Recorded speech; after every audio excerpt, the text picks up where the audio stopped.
재밌을 것만 같던 제 카라이프에는 한 가지 맹점이 있었습니다. 그 전까지 제네시스 쿠페 한 대를 가지고 쭉 생활해 왔는데요. 주중엔 거의 탈 일이 없었고 거의 주말용으로 써오고 있었죠. 문제는 젠쿱은 드리프트 목적의 용도로 쓰기에는 충분했지만 점점 본격적으로 스포츠 드라이빙용으로 세팅하다 보니 일상 주행이 이전들이 불편해지기 시작했고, 그러다 보니 결국 무던한 차량의 필요성이 대두되는 순간이 왔습니다. 무엇보다 1년 중 몇 번은 지방의 락 페스티벌을 놀러 가느라 장거리를 가는 경우가 꼭 생기는데, 그럴 때 좀 더 편하게 이동 가능한 차가 있었으면 좋겠다 싶었죠. 그래서 그 결과 우연한 계기로 차량 한 대를 더 드리게 되었습니다.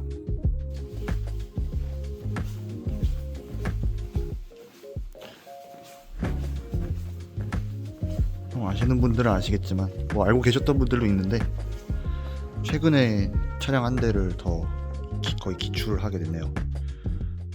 16년식 CLA 45 AMG인데, 이게 원래 제가 거의 젠쿱만 위주로 타고 다니다 보니까 거의 1년에 한두 번은 지방의 락 페스티벌이나 그런 데를 가게 되는데 좀 불편하더라고요.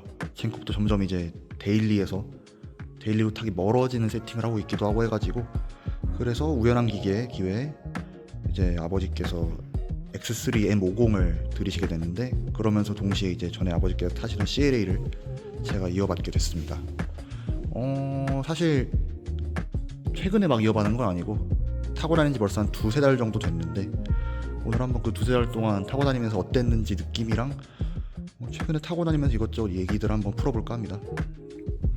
일단은 차량 자체의 특징이 있다면은, 첫 번째는 이제 젠쿱은 후륜구동이고 CLA는 사륜구동이고요. 포매틱이 기본적으로 적용이 되어 있고, 공통점은 둘 다 입방 터보입니다. 둘 다 2000cc 터보고, 젠쿱은 290마력 정도, CLA는 이제 스펙 시트상으로 360마력인데 실마력으로 얼마나 나올지 모르겠네요. 젠쿱은 후륜구동이고 CLA는 사륜구동. 그리고 이제 차폭면을 살펴보면은 좀 의외인데, 젠쿱이 차폭이 더 넓습니다.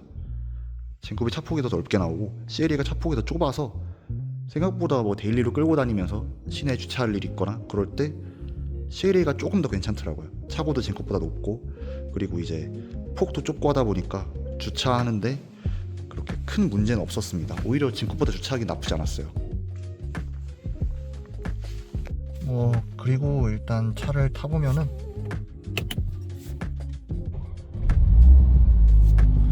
적당한 배기음이 일단 인상적이고요.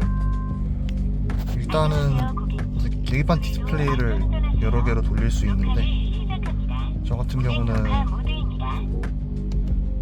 계기판 디스플레이를 주로 여기다가 맞춰놓고 타고 있고요.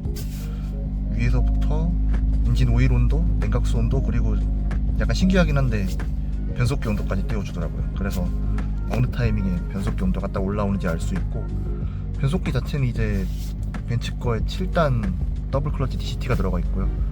변속은 생각보다 빠른데, 이게 저는 수동 변속기 타고 오는 거 익숙해 있다 보니까 가끔씩 이제 이 로직이 답답하게 느껴질 때가 있어요. 그러니까 오르막길 올라갈 때 나는 지금 기어를 내려야 될 것 같은데 변속기는 안 내리는 경우가 C모드는 가끔 있는데, 그럴 땐 이제 핸들에 달려있는 패들 시프트로 변속을 하곤 합니다. 거의 수동 변속기처럼 다를 바 없는 것 같긴 한데, 아무튼 그렇습니다. 그리고 수온 같은 경우는 보통 현대기아 차를 타보면은 계기판 순정 수온 게이지랑 실제 온도랑 맞지 않는 경우들이 있었는데, 이 차 같은 경우는 완벽하게 연동이 되더라고요. 그래서 만약에 저기에 80도의 수온 게이지가 걸려 있으면 실제로 디스플레이에도 80도가 뜨더라고요. 이 점은 굉장히 인상적이었어요. 여기 트립 같은 경우는 이제 주유할 때마다 리셋이 가능하고, 리셋한 다음에 이제 몇 킬로를 타고 연비가 얼마 나왔는지 보여주는데, 출발 직후도 보이는데 지금 시동 걸었으니까 안 뜨고, 리셋 후에 이제 보통 제가 연비 계산을 해봤는데 주유소 가서 풀투풀로 채우면서 한 트립이랑 보통 한 0.4 정도 차이가 나더라고요. 저번에 기름 넣을 때 이게 8.6이 찍혀있었는데 실제로 기름 넣으니까 8.3 정도 들어갔으니까, 그래서 트립이랑 꽤 정확한 것 같아요, 제 생각엔. 그것도 나름 이 차의 강점인 것 같습니다. 그리고 지금 이 차의 가장 큰 어드밴티지인 점이 사륜구동임과 동시에 겨울용 스노우 타이어가 따로 구비가 돼 있어요. 타이어샵에 보관 중인데, 그래가지고 젠쿱을 탈 때는 아무래도 겨울에 좀 이동권에 제약이 좀 있었는데, 사륜구동에다가 스노우 타이어까지 있다 보니까 겨울에 이제 따로 이동하는데 제약이 없어질 것 같다는 게 또 장점이 나름 될 것 같습니다. 그래서 갑자기 나갔을 때 눈이 오더라도, 물론 저는 눈이 오는 상황에서 운전하는 걸 그렇게 선호하는 편은 아니긴 한데, 갑자기 나갔을 때 눈이 오더라도 아예 차를 버리고 오는 확률은 거의 낮아지지 않을까 생각하고 있어요. 나름 큰 장점인 것 같습니다.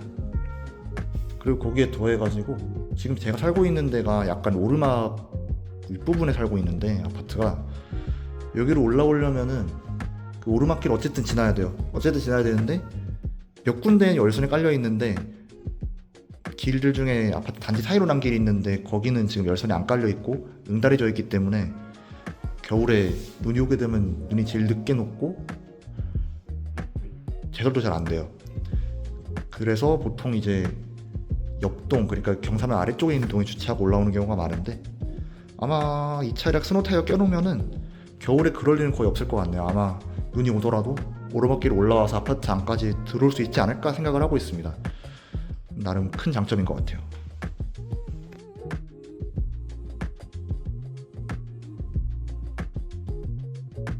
일단 차량의 특장점을 꼽자면은 이제 아무래도 AMG다 보니까, 물론 AMG 중에서는 제일 말단 라인업이긴 한데 그래도 AMG이기 때문에 장거리 이동, 크루징에는 확실히 탁월화돼 있고 진쿱 타고 내려갈 때보다 확실히 피로도는 적더라고요. 아무래도 AMG 자체가 GT 성향이 강하다 보니까 피로감이 적다는 장점이 있고, 그리고 이제 사륜구동에다가 입방 터보다 보니까 초반 가속력이 굉장히 빨라요. 거의 제로백이 5초보다 조금 안 나오는 정도인데, 초반 가속은 진짜 옆에 있는 젠쿱을 압살할 정도로 굉장히 빠릅니다. 하지만 이제 단점이 있다면은 이제 아무래도 차량 무게가 있기 때문에 사륜구동도 있고, 사륜구동이라는 게 처음에 튀어나갈 때는 아군이 되는데 나중에 중고속 영역으로 넘어가게 되면은 차량 무게랑 합쳐져 가지고 족쇄가 돼요.